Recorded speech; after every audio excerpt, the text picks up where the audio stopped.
In the summary of chapter 10. Just we have discussed the chapter, and now we will discuss the summary of this chapter, which will complete around 30 to 40% of the chapter. It will be very useful for the examinations, quick revision. So, the first point is humans become capable of reproduction after puberty sets in. जैसे puberty set होता है, जवानी sets होता है, वैसे ही human being जो होता है, मेल एंड फीमेल जो होता है, वो रिप्रोड्यूस करने के कैपेबल हो जाता है. Children between the ages of 11 and 19 years are called adolescent.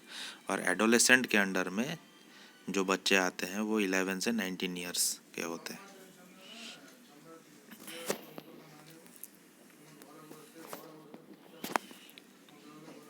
Second point है the onset of puberty brings about growth of the reproductive organs.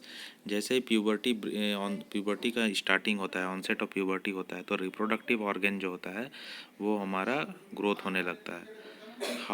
Hair grow at various places on the body. Body के बहुत सारे parts में hair growth होने लगता है. Breasts develop in girls. Girls में breast develop होता है. एंड फेशियल हेयर जो होता है, मॉस्टेच एंड बेड, दाढ़ी और मूंछ जो है वो अपीयर्स इन बॉयज़ में आता है. Voice of boys becomes hoarse. वो बॉयज़ का जो वॉइस होता है, आवाज़ होता है, वो मोटा होने लगता है, भारी होने लगता है. As the voice box in larynx. जो वॉइस बॉक्स होता है, कंठ होता है बॉयज़ का, गला में जो कंठ होता है, थ्रोट में, वो वॉइस बॉक्स बड़ा होने लगता है एडोलेसेंस के टाइम पे. Children gain height during adolescence. Adolescence के टाइम में ही चिल्ड्रन का, बच्चों का हाइट ग्रोथ होता है, जो 11 ईयर्स से 19 ईयर्स तक रहता है एडोलेसेंस पीरियड. थर्ड में इसमें देखते हैं the onset of puberty and maturity of reproductive parts are controlled by hormones. तो प्यूबर्टी का आना और मैच्योरिटी, रिप्रोडक्टिव पार्ट जो है हमारे बॉडी का, उसका मैच्योर होना, वो सब हार्मोन्स के द्वारा कंट्रोल होता है. और उन हार्मोन्स को पिट्यूटरी ग्लैंड्स कंट्रोल करता है.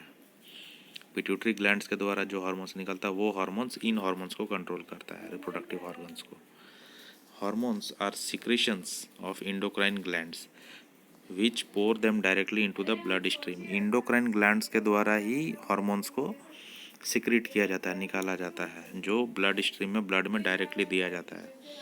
देन है pituitary gland secretes hormones. Pituitary gland से हार्मोन्स निकलता है विच इंक्लूड ग्रोथ हार्मोन, जो ग्रोथ हार्मोन जिसमें होता है, and hormones that make other glands such as testis, ovaries, thyroid, adrenal secrete hormones. तो अदर हार्मोन, अदर ग्लैंड जो होता है, जो टेस्टिस, ओवेरीज, थायराइड में रहता है, वो जो सिक्रीट हार्मोन करता है, उनको भी ये कंट्रोल करता है और ग्लैंड बनाता है. तो पिट्यूटरी ग्लैंड जो होता है, और उनके द्वारा जो पिट्यूटरी ग्लैंड्स का जो हार्मोन्स होता है, वो बहुत इंपॉर्टेंट होता है, जो बाकी हार्मोन्स को कंट्रोल करता है.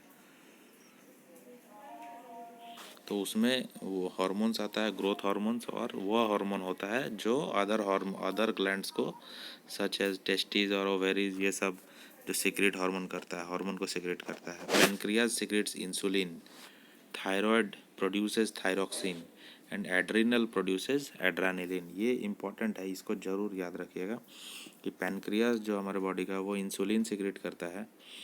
इंसुलिन का इनअप्रोप्रिएट अगर होता है तो हमें वो डायबिटीज़ हो जाता है. और थायराइड ग्लैंड जो होता है वो प्रोड्यूस करता है थायरोक्सिन, और एड्रेनल्स जो है वो एड्रेनलिन प्रोड्यूस करता है. तो ये ज़रूर याद रखिएगा, एमसीक्यू में के लिए बहुत इंपॉर्टेंट है ये.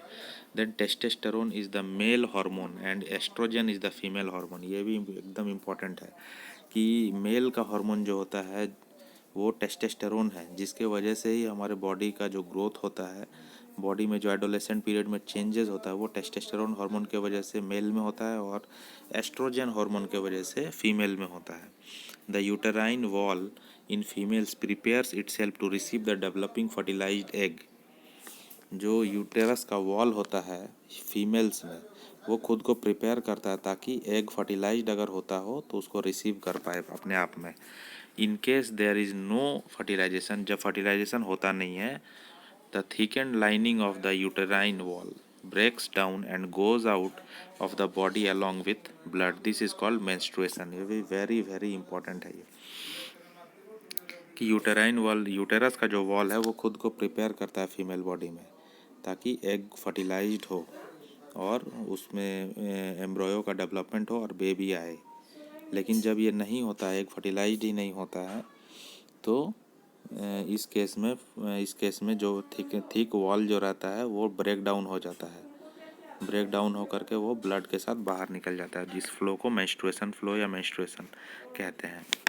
Then sex of the unborn child, ये वेरी इंपॉर्टेंट है, जिसको मैंने समझाया भी है और इसके लिए मैं एक सेपरेट वीडियो भी बनाने जा रहा हूँ, जिससे समझ में आए कि अनबॉर्न चाइल्ड का जो सेक्स होता है वो किस पे डिपेंड होता है और कैसे होता है decide. Sex of unborn child depends on other whether the zygote has XX और XY क्रोमोसोम। जाइगोट का अगर XX कॉम्बिनेशन बनता है तो वो फीमेल बनेगा बेबी, अगर XY कॉम्बिनेशन बनता है तो वो बेबी मेल बनेगा। तो ऐसे डिसाइड होता है और इसके लिए मदर रिस्पॉन्सिबल नहीं होती है, इसके लिए फादर रिस्पॉन्सिबल होता है, क्योंकि फादर के पास ही X एंड Y क्रोमोसोम है और मदर के पास ओनली XX है। तो इन दोनों में से एक ही आएगा, इसमें से एक आएगा और इसमें से एक आएगा, तो इसमें से तो X ही आएगा, इसमें से X और Y आएगा, तो उस कॉम्बिनेशन से बॉय या गर्ल बनेगा। It is important to eat balanced diet, balanced food and maintain personal hygiene during adolescence। Adolescence के टाइम पे बॉडी ग्रोथ होता रहता है, तो उस टाइम में फूड जो होता है हमारे बॉडी में बहुत इंपॉर्टेंट रोल प्ले करता है, तो बैलेंस डाइट हमें देना चाहिए उस टाइम बॉडी को, और पर्सनल हाइजीन और साफ़ सुथराई का भी बहुत ध्यान रखना चाहिए।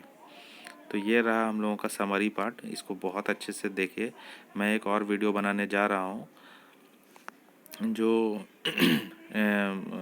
बेबी का डिसाइड जो होता है, कैसे जाइगोट जो है वो मेल बनेगा या फीमेल बनेगा, जो कमिंग बेबी है, तो उस पर मैं एक सेपरेट वीडियो बनाने जा रहा हूँ, ज़रूर देखिएगा उसको। और वीडियो को अच्छा लगे तो शेयर कीजिए और लाइक कीजिए। Thank you and have a nice day.